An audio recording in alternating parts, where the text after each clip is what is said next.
Hello दोस्तों, आप सब कैसे हैं? आशा करती हूँ अच्छे होंगे। आज मैं सुनाने जा रही हूँ प्यार भरा अनोखी कहानी है अंधविश्वास लव स्टोरी। निधि एक बुक शॉप में काम करती थी। हर रोज उसकी मुलाकात बहुत सारे अजीब से लोगों और लड़कों से होती। हर तरह के कस्टमर से डील करनी पड़ती। निधि दिखने में बहुत ही खूबसूरत थी, पर वो मांगलिक थी। उसे बचपन से ही बताया गया था कि वो मांगलिक है, और अगर उसकी शादी बिना मांगलिक लड़के से हो गई तो उनकी लाइफ में बहुत सारी प्रॉब्लम आएगी, या फिर जिससे भी शादी होगी उसकी जान को खतरा हो सकता है। निधि उस दिन शॉप में अकेली थी। एक लड़का निधि को बहुत पसंद करता था। वह हर दिन शॉप में आता, कुछ ना कुछ खरीदने के बहाने से, ताकि वो निधि को देख सके। निधि भी उसे हर दिन देखती। बहुत दिनों तक वो एक दूसरे को देखते रहे, मगर कोई भी बात नहीं करता था। निधि की फ्रेंड ने कहा, निधि, अगर तुम उसे पसंद करती है तो जाके बात करो।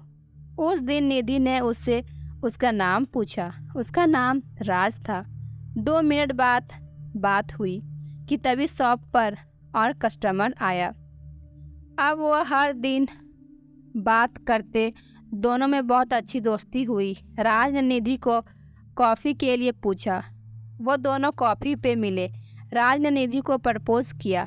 निधि ने भी हाँ बोला, मगर निधि डरती थी कहीं राज को कुछ हो ना जाए, क्योंकि वो मांगलिक थी। एक दिन वो शाम को घूमने जाने वाले थे। निधि राज का बस स्टॉप पर वेट कर रही थी। बहुत देर हो गई, अभी तक राज नहीं आया। निधि ने राज को बहुत सारे कॉल किए, मगर किसी भी कॉल का जवाब नहीं आया। फ़ोन अगले दिन उसकी माँ ने रिसीव किया। निधि बोली, हेलो, मैं निधि हूँ। क्या मैं राज से बात कर सकती हूँ? मैं उसकी दोस्त हूँ। मैं कल से कॉल कर रही हूँ, मगर राज का कॉल ही नहीं उठा रहा है। प्लीज़ राज से बात करवाइए। राज की मम्मी ने रोते रोते कहा, अब तुम राज से कभी नहीं बात कर सकती। निधि ने पूछा, क्यों आंटी, क्यों नहीं बात कर सकती? उसकी ने माँ बोला, क्योंकि राज का कल एक्सीडेंट हुआ है और वो हम सबको छोड़ के चला गया। निधि ने पूरी तरह से टूट गई थी। वो रोने लगी। उसके दोस्त ने उसे संभाला। 4-5 दिन बाद राज की मम्मी निधि से मिलने आई, क्योंकि निधि के लिए राज ने एक गिफ्ट लेके रखा था, जो कि राज की मम्मी को मिला, तो निधि को देने आई थी। अब राज की मम्मी निधि से मिली तो बोली, राज ने तुम्हारे लिए गिफ्ट रखा था। निधि खुद को रोक नहीं पाई और वो बोल पड़ी, राज मेरे वजह से हमें छोड़ के चला गया है, क्योंकि मैं मांगलिक हूँ। राज की मम्मी को बहुत गुस्सा आया और वो बोली, मेरा बेटा तुम्हारी वजह से चला गया है। तूने मेरे बेटे को मुझसे छीन लिया है। मैं तुझे कभी माफ़ नहीं करूँगी। और वो वहाँ से चली गई। राज के भाई को यह बात पता चला कि मम्मी ने उस लड़की को जिम्मेदार बनाया है और बहुत कुछ कहा है। राज के भाई का नाम आर्यन था।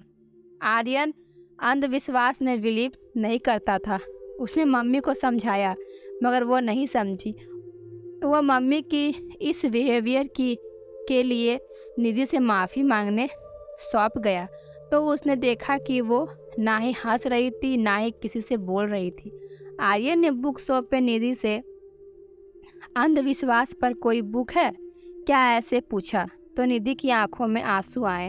उसने कहा कि नहीं, कोई बुक नहीं है।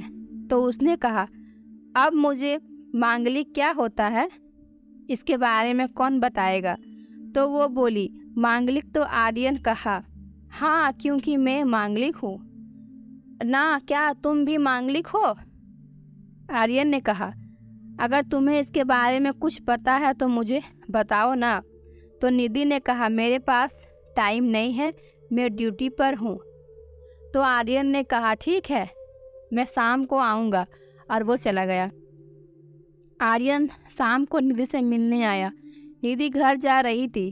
वो बोला, चलो मैं तुम्हें घर छोड़ देता हूँ। निधि ने कहा, नहीं, मेरा घर पास में ही है, मैं चलकर जाती हूँ। तो आर्यन बोला, ठीक, तो चलते चलते बात करते हैं। वह दोनों बातें करने लगे। आर्यन को समझ आया कि निधि खुद को दोषी मानती है और वो मांगलिक होने पर खुद को कोसती है। आर्यन भी निधि से मिलने के बहाने बनाने लगा। कुछ दिनों बाद निधि को भी आर्यन अच्छा लगने लगा। वो भी आर्यन से प्यार करने लगी। उसे लगने लगा कि आर्यन भी मांगलिक है तो उसे कुछ नहीं होगा। वो दोनों एक दूसरे के प्यार में डूबे हुए थे। मगर आर्यन की मम्मी को पता चला तो निधि के पास गई और बोली, तुम्हें मेरे एक बेटे को छीन लिया, अब दूसरे को भी छीन लोगी क्या? तो निधि बोली, आप क्या बोल रही है? तो मम्मी बोली, आर्यन मेरा बेटा है और वो कोई मांगलिक नहीं है। तुम मुझसे दूर रहो। निधि को डर लगने लगा। दूसरे दिन आर्यन निधि के पास गया तो निधि बोली, तुमने मुझसे झूठ बोला।